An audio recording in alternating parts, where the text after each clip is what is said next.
So there's a bit of a struggle going on internally within the New York Democratic Party. I mean, for me, from what I've read in it, it's sort of like an open rebellion, but against progressives. Now, the IDC, which stands for the Independent Democratic Conference, has essentially, in my view, defected to the Republican Party. They work with the Republican Party now. Now, the 8-member conference, which is supposed to create a Democratic majority in the New York Senate, has actually made the majority party into the minority party. Now, here to talk about that more is TYT investigative reporter Nomiki Konst, and, of course, a new member of the Unity Reform Commission. Congratulations on that, and thank you so much for going around the nation with us today. I really appreciate it. Yeah, the Unity Commission, I am incredibly grateful to Senator Sanders for appointing us. He's really picked an amazing group of individuals for this commission. He named them last year before I was at TYT, so obviously it's a little bit tough covering the DNC, so I'm not going to be covering the Unity Commission, understandably, but I will be there. Right. So I appreciate it. Thank you. Yeah. All right. So now, for those of us who are not familiar with what's going on in Albany, New York, can you kind of give us a summary of what's going on with the IDC, what they're about, and what they're doing to stymie progressive policy in the state? Yeah. First, thank you for covering this. This is an issue that has been going on for several years in New York State. New York State is a complicated state. It used to be more conservative upstate than it is now. And as we know across the country is becoming more progressive, more populist, but the lines being drawn because Republicans have control of the legislatures.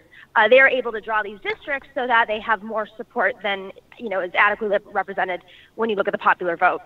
So New York State in particular is a very progressive state, and it has gotten more progressive. Years ago, the Republicans would find ways to get a couple of the upstate New York Democrats to work with them, and they had these sweetheart deals, but it was never an actual conference.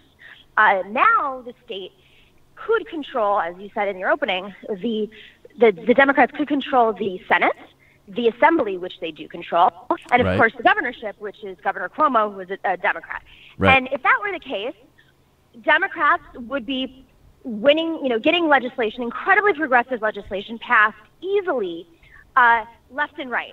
And, let's not forget that New York State would be one of 6 states controlled by Democrats in our country when the Republicans at the national level have made it a strategy to take over these state houses. Right. So, the types of things that are not getting passed are single payer, free, incredibly, real free education, the DREAM Act, ethics reform, closing out LLC loopholes, campaign finance reform, voting reform.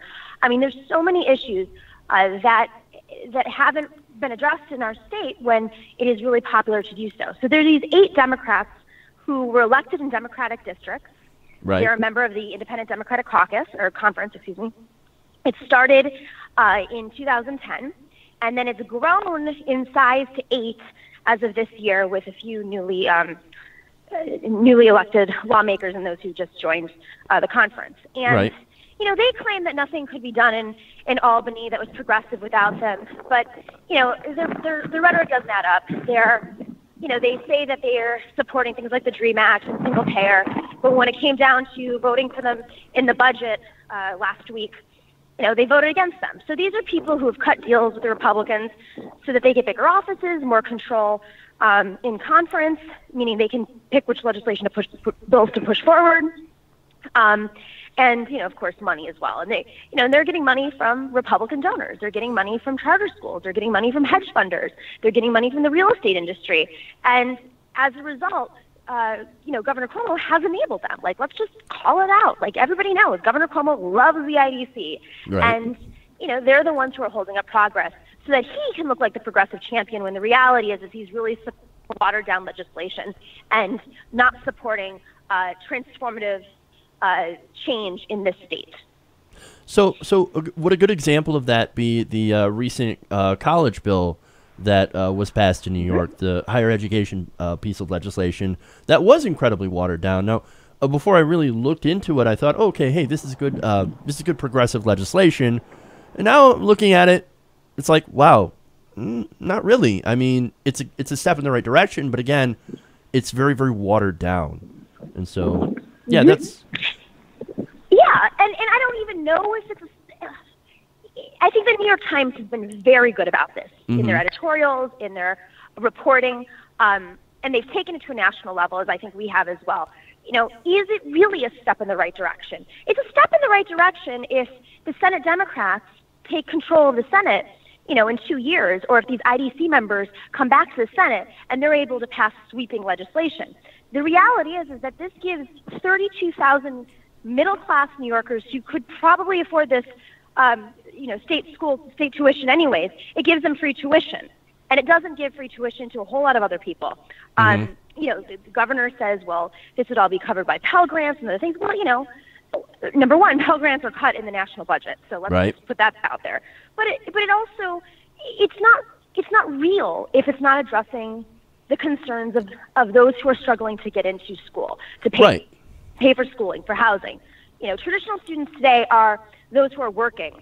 You know, so many students, as we know, don't complete college not because they're not intelligent or hardworking. It's because they can't afford to. Right. And this bill does nothing to address those people's concerns and needs, including room and board. Right. There was also a part of that where I'm kind of blanking out on it, but on what it's called. But basically, you have to for as long as you get these grants to go to college, you have to stay and work in the city of New York, essentially to pay this whole thing back. The state of New York. Yeah, the state of New York.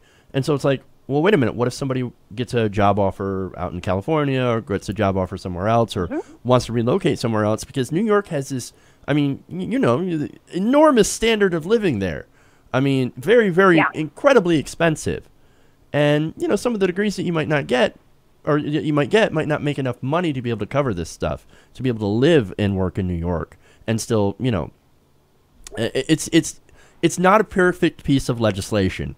And do you think that this is one piece that has definitely been affected by the IDC, by people that are progressives or called themselves progressives or campaigned as progressives, but were actually Republican in nature? I mean, is it fair to say that these IDC members are at this point little more than Republicans, or am I being unfair? I don't think in terms of where they stand on issues, for the most part, I mean, who knows? Because they don't vote with Republicans 24/7. Okay. They caucus with Republicans. Right. They say they don't, but, you know, they're chairs of committees. And you wouldn't be a chair of a committee if the Republicans didn't make you a chair of a committee. So they're actually caucusing the Republicans. Right. And not only that, their main job is to hold up progressive legislation. And if they can't prove that, I would like to see their proof. It's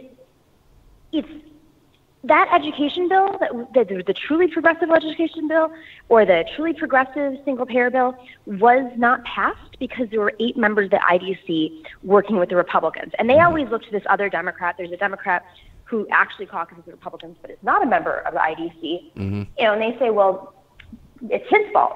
No, it's all of their fault. Yeah. All of them. No Democrat should be caucusing with any Republican. That's crazy. So no, they shouldn't. Especially if it's gotten to a point where it's out of control. Right. It's essentially right there to, as you said, block progressive legislation from getting through. So on that, I mean, no doubt people have noticed, right? At this point, a lot of the voters are probably kind of pissed. I mean, what kind of pushback are you seeing? So it's interesting because for years, the Senate Democrats have been trying to raise awareness on this, and it's really been, you know, the Albany press corps who's been interested in, maybe some insiders, but even well-informed New York progressives and political folks didn't really understand the dynamics. But, you know, this is a post-Trump world we live in today, and I think what's fascinating about this is that you see Bernie-crats and Hillary-crats alike really ticked off that the IDC is in existence. And when you follow the money, you realize, oh, these are tools of a real estate industry that's out of control. You know, the developers, and of the charter schools which, of course, in Betsy DeVos world that we live in today, is not very popular in the Democratic Party. But furthermore, this is also a vehicle of Andrew Cuomo's. Andrew Cuomo it's no secret that he plans to run for president. And I think a lot of folks believe that he is exploiting the IDC so that sweeping ethics reform and closing out LLC loopholes, which allow him to raise, essentially an unlimited amount of money through LLCs for possibly his presidential race. I think that, this is a person who's investigated for corruption, for shutting down his own anti-corruption commission when they looked into his office. This is a person that Peralta has said is not, is morally reprehensible. I mean, so people are upset, and they're showing up at the IDC town halls. I believe there's one tomorrow night, and they, Indivisible had invited one of the senators who ran as a Bernie Pratt. Her name is Marisol Alcantara, and she said yes, and then she realized, probably I assume realized this is indivisible, and she decided, she's not going to go. Right. So they invited, one of the Democratic leaders in the Senate to come and speak instead about the IDC. So people are showing up. They're angry. They're protesting. They're feeling it. The press is not great. At the state level, even Governor Cuomo has been called out for the budget process, and he's very defensive about it because he's been campaigning on this free tuition thing, and he attacked the New York Times all day yesterday and the day before. Wow. So it's great. Ron, do you have any questions for Nomi on this? Yeah, I was thinking about, and you probably are more fluent in this than I am, Nomi, but there was the legislation that Andrew Cuomo tried to push forward in January that really screwed over, I think, low-level housing in New York City. Do you know what I'm talking about? Mm-hmm. Yeah. Did the IDC have any involvement in that? Well, I mean, yes and no. I mean, I don't know the nuances of like how it went through, and I actually should go back and look at it. But they've in the budget process, for instance, when they were talking about 421A, which is essentially what you're talking about, it gives benefits to these large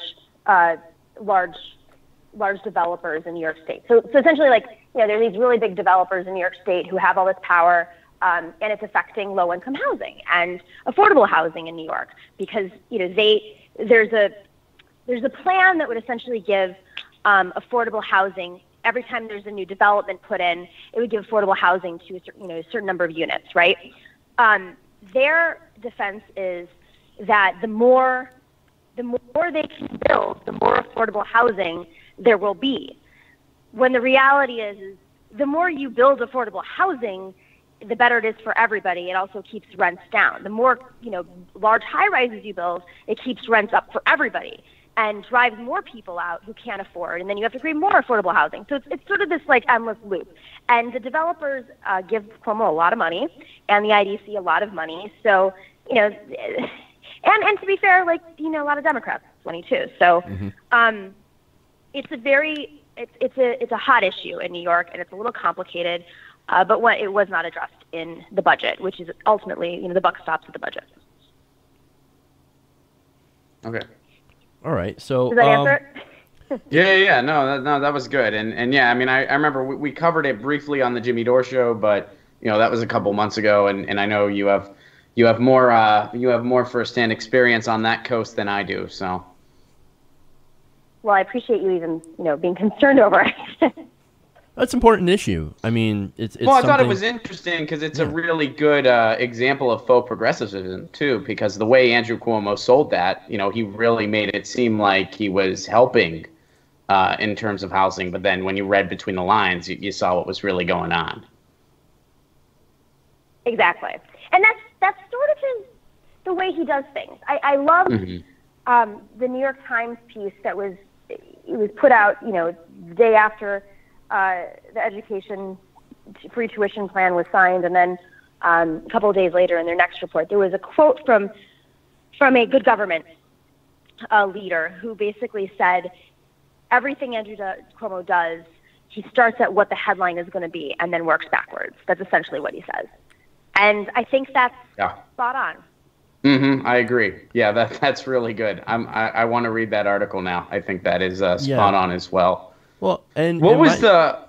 Oh, go ahead. What was the pulse in New York City, Nomi, of do you remember the speech that he gave where and it was one of the most ridiculous things I ever heard, and hilarious on some level and completely insensitive on other levels, where he said, "As a New Yorker, I am black. As a New Yorker, I am gay." You remember that video? What was what was the pulse in New York City like in response to that video? I mean, we covered the video and we kind of had a field day with it, but what was kind of the atmosphere like in response to that in New York City? Where was anyone in favor, or were most people like, "This is the most ridiculous thing I've ever seen. What a moron"? Or what was kind of the pulse that you were calling? I don't know. I think that was before Trump, and everything changed after Trump. So people who may have been more forgiving of Andrew Cuomo in the past because they didn't know or understand some of the dynamics in Albany, those people, I think, are paying attention and really paying attention to his role and how, when he says something, does he follow up, and what is his link to the IDC? I think people are getting woke on that issue, right? The progressives in New York are always very well informed, and they're always incredibly skeptical of anything from Andrew Cuomo or even the Democrats, because, in the past, the Democrats in the Senate, for instance, they were trying to work with the other side, trying to get the IDC to come back. I think in the post-Trump world, they call them the mainline Democrats. The mainline Democrats, they would keep their fights behind closed doors, right? And only if you really understood was the dynamics of Albany did you know who hated each other and who was fighting. But for the most part, they kept their fights behind closed doors and not public. Now they're fully public. So everyone's like, things are shifting. And so I think that speech, when I watched it, I like almost vomited. They probably were like, rah, rah, rah, Hillary's great. This is on the Women's Equality Party line, which is literally a party that Andrew Cuomo created out of really the result of Zephyr Teachout's challenge of him. And he created this Women's Equality line, and it's just a bullshit party. That's all. Yeah, cool, thanks. Yeah, I think. I think this whole thing with Cuomo is he's probably just setting himself up for a run for 2020. But that's my whole read of that situation. Yeah. So. Totally, and that's why I think this is such a. It's not just because it's New York. New York is a really fascinating place, and it's very important in progress. But the fact that it's somebody who clearly wants to run for president is even more ridiculous. All right. So, is there anything else that you want to add on the IDC race or the IDC issue? I would say that if you're from New York or not, listen. Call these people, tweet at them. Show up to these town halls and these meetings. I mean, one of the most amazing things I saw last week was someone screenshot a picture of Senator Jose Peralta's office, and there were all these signs taped up on his office walls on the weekends outside the doors of, IDC equals Republican or equals GOP, and Peralta, we didn't elect you so you could vote against the DREAM Act. Or people are really informed and they're feeling it, and they're incredibly sensitive. They have some spokespeople on the internet who are attacking reporters, really ruthless. And they're paid for by taxpayers, by the way, these spokespeople. Yeah. So I just think that, the more pressure they feel, the better it is. And, when you cover this story and you link it to the national level because this guy wants to be president, I think it's really, that's just how this stuff builds up. And, if we can link it to the DNC also, get Tom Perez to respond, awesome. Yeah. So I have a list of people who are on the IDC. Jeffrey Klein, David J. Valesky, David Carlucci, Diane Savino, Tony Avella, Jose Peralta, Jesse Hamilton, and Marisol Alcantara. So those are the people that you should get a hold of if you care about this issue, and you probably should. You should care about this issue because it has national implications as well. So, and just a note about one of them you mentioned, Jeff Klein. Jeff Klein started the IDC. He started it with Diane Savino. you know, 6-7 years ago at this point. And he started it. This is sort of what everybody thinks and knows, but no one says out loud.